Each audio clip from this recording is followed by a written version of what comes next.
प्यार मोहब्बत इश्क जब शब्द ही पूरा नहीं थे तो हमने के रिश्ता कैसे पूरा हो जाएगा। अरे जब लैला मजनू एक ना हुआ ही रांझा एक ना हुआ सिर्फ फरहाद एक ना। सच्चाई प्यार वो होता है कि बिछड़ने के बाद भी उस प्यार की इज्जत करें, प्यार का सम्मान करें, वो होता है प्यार। प्यार को बदनाम नहीं कीजिए। प्यार राधा कृष्ण चक्र तुलसी पे एक लाइन है कि अखियां तोहरे ही रहिया ताके। हम ऐसे हैं नहीं रियल लाइफ में, लेकिन अगर हम स्टेज पे हैं तो ये थोड़ा बहुत हम फ्लर्ट कर लेते हैं।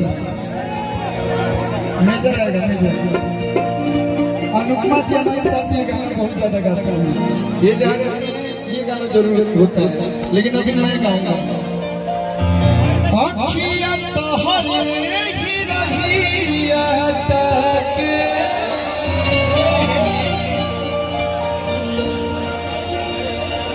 आपको प्यार है,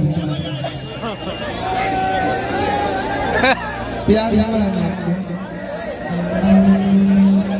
काश मैं मिला होता आपको, लेकिन मैं क्या करूं, मैं भी थोड़ा जिम्मेदारी में दब जाता हूँ। मैं उतना लकी नहीं हूँ। इसीलिए गाते कि जो प्यार होता है ना काका जी डिंपल जी, प्यार भैया प्यार मोहब्बत इश्क जब शब्द ही पूरा नहीं थे तो हमने के रिश्ता कैसे पूरा हो जाएगा। अरे जब लैला मजनू एक ना हुआ ही रांझा एक ना हुआ सिर्फ फरहाद एक ना हुए तो हमने के प्यार कैसे पूरा हो सकता। लेकिन सच्चाई प्यार वो होता है कि बिछड़ने के बाद भी उस प्यार की इज्जत करें, प्यार का सम्मान करें, वो होता है प्यार। प्यार मतलब ये नहीं होता कि अगर कोई लड़की आप पर ट्रस्ट करती है तो उस ट्रस्ट का आप गलत फायदा उठाइए। प्यार को बदनाम नहीं कीजिए। प्यार राधा कृष्ण चक्र तुलसी पे एक लाइन है कि अखियां तोहरे ही रहिया ताके। कोई सहारो धारा के ये मिलना तड़पे छावे दिल हमार लागे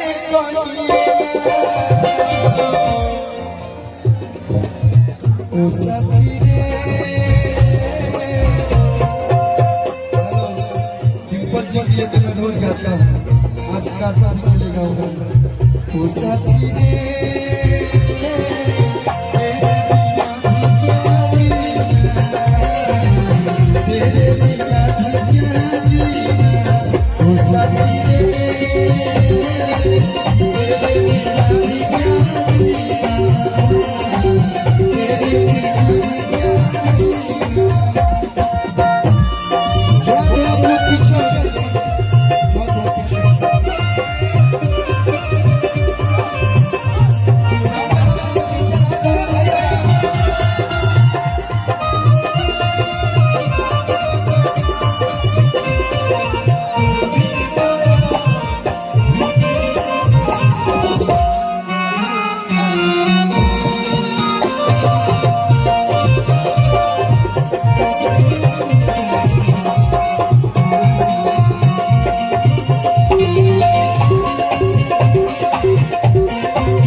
सच है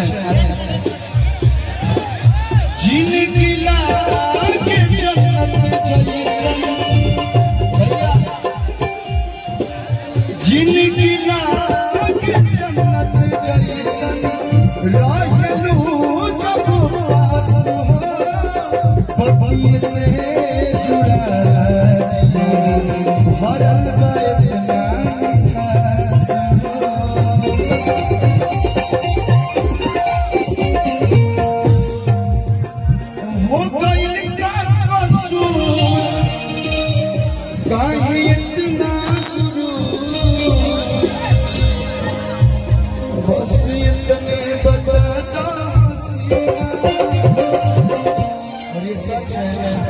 कि जब लड़की सच्चा प्यार करने वाली मिलती है तो लड़का धोखेबाज होता है। और जब कोई लड़का से अच्छा प्यार करने वाला होता है तो कहीं ना कहीं लड़की भी दिल के बाद होती है। और कभी कभी समय का दोष होता है कि यो साथी रे